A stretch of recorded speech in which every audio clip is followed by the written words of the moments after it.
Hey everybody, and welcome back. If you guys don't know me, my name is Jackie and I'm a professional dog walker, dog sitter, and dog trainer, and I have been for the last 4.5 years, I would say. And I absolutely love it. So in this video, I'm gonna tell you how I got to this point so that if you guys wanna emulate that as well, then you can totally go ahead and do that. So let's get started. Okay, so I guess where we start is where I grew up. So I grew up on a farm and animals were kind of my entire life. Pretty much since birth, I was obsessed with dogs in particular, but we had a ton of different animals on our farm. We had cows, chickens, goats, rabbits. We had a little bit of everything. So animals were always a big part of the joy that I had in childhood. They were my life. And then when I was 19, I moved to the city, to the biggest city in Canada, to go to theater school. And it was very overwhelming for me. It was a huge culture shock. I had went from like basically not having internet or just having like sketchy internet to being like surrounded by technology and opportunity and people and like just so much. Even just the noise itself was really overwhelming to me. It was a lot. I was totally that girl who like came in fresh off the farm with like overalls on. That was me. So I was in theater school for 4 years. And the whole time, as much as I was, you know, really enjoying growing and developing and finding myself and working really hard, there was always a part of me that really missed that country girl. Like I felt like I was changing so much and I really wanted to just hold on to her and do some of the things that I really truly enjoyed from that life. Because I kind of felt like I was living two separate lives. There was like city Jackie and then there was country Jackie, and it felt like, you know, they just didn't mesh. When I graduated, I decided that I wanted to take some time off. I didn't want to do any acting. I didn't want to do film. I just wanted to like, you know, I just wanted to chill and just do a job that I was going to 100% love. I was, you know, I would be Googling, looking at a whole bunch of different things, and then I came across dog walking, which for me, coming from a farm, dog walking like was not a job. Like on farms, nobody has a dog walker, nobody is a dog walker because everyone has these huge properties. And so nobody hires them. I didn't even know that you could make money doing this thing. So I was completely like blown away that someone could have this as a full-time job and actually make a lot of money from it.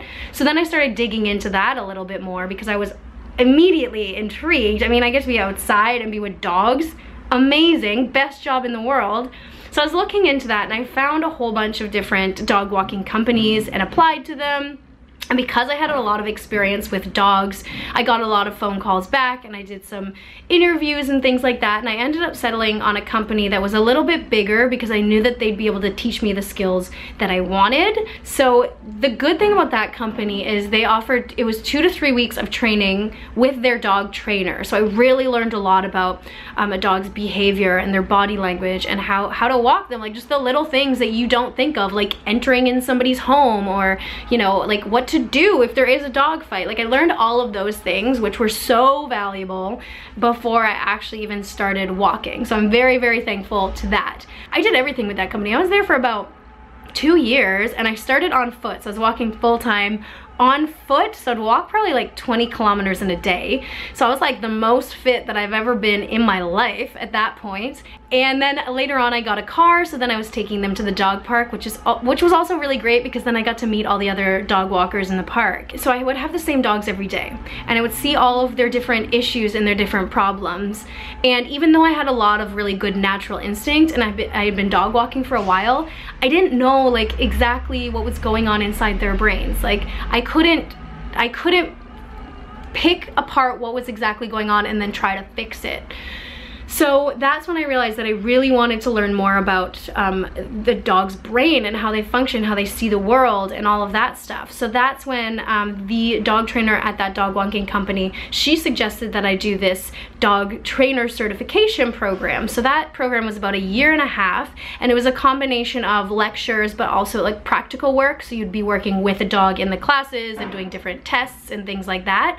So that was a lot more. It was dog training, but it was also the behavioral side of it. So really like digging into like what's going on inside their brain, which I just found so fascinating. Like I was in love with that program. It was everything that I ever wanted. I learned so much there. And halfway through that program, that's when I realized that, you know, working for a dog walking company isn't necessarily the smartest move in terms of making money and having the kind of freedom that I wanted. Like, yes, I learned a lot, but I felt like I kind of hit that ceiling of what they could teach me.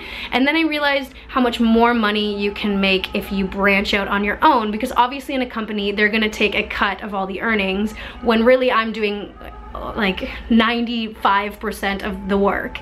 So that's when I decided to kind of, you know, break free of that a little bit. The intention was to, you know, just start dog training. So at that point, I was pretty well done with dog walking. My body was a little bit hurting, things like that. I was gonna just go into dog training.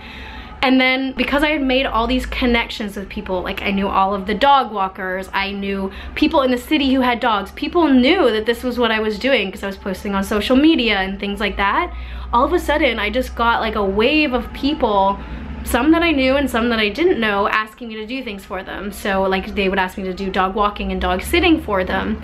And at the time I was a little bit hesitant because I really just wanted to do the training. Like I didn't want to get back into walking. I really wanted to do the training part of it.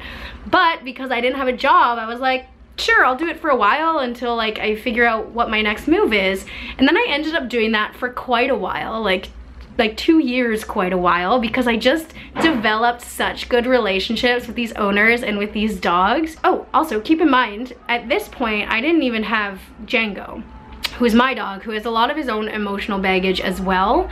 I got him a little bit later, and that took up a lot of my time as well because I had to deal with a lot of his problems. He came from an abusive situation, so he had a lot of baggage, and I had to get him used to just like being around people and being in a home setting.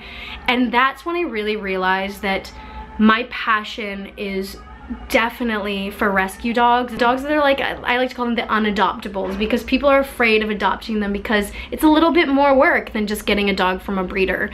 So that's around the time when I was in Texas during Hurricane Harvey and I was rescuing dogs there. If you haven't seen those videos, then I'll link them below. You can check them out. I was like right in the thick of it. So that was completely devastating, but also really eye-opening for me. And I do believe that we're all meant to be where we are in the exact moments that we need it. So I think that I was sent there in order to realize that and to see that within myself, because at that time I was working for a company. It was a facility, kind of like a dog community center, but they also offered training. So I was training with them, but then I also had my own dog walks.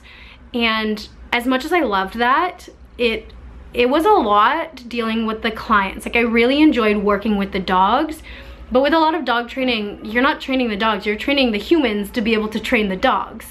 And I really like working with the actual dogs. So that's kind of when I realized that rescue work is sort of what I want to do, and raising awareness for that. And in the future, like where my long-term plan is, I want to have a dog rescue at some point so that I can save the dogs, but then also be able to train them as well. Because that's the one thing that I find that's missing in a lot of rescues is they rescue them, but then they give them to families, and then there's nothing else to be able to help those dogs to settle in. But what I'm trying to do is build as much skills as I possibly can to be able to save them, but then also to be able to make them adjust well to family life, to their new family. So that's kind of where I started, and then the progression of it all, and then where I'm gonna go at some point in the future. That's kind of the whole journey. If this is something that you want to do, just get as much learning in as you possibly can. Like learn as much as you can about the dogs and about how to do this, and I think it all works out as it's supposed to. I hope that you found at least little tidbits of this video interesting, and I hope that you can find a way to apply it to your life if that's something that you want to do. I'm sorry if it was kind of rambly, but I really just felt like I needed to like just give it all to you, give you all the information. But thank you so much for sticking around.